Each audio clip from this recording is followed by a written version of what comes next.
So it has a full electronic thermostat on. It also has a manual one for us to see. We've got switches, we've got safety cut-off switches.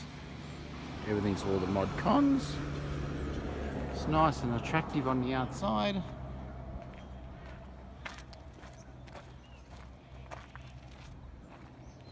It has a PVC skirt there, so that we're going in and out, so you're not so, keeps the cool in for you. As you can see, it's a nice big cool room. So it's actually 3 meters long by 1.8 meters wide. It has stainless steel shelving, beautiful big condenser, so it keeps it nice and cool.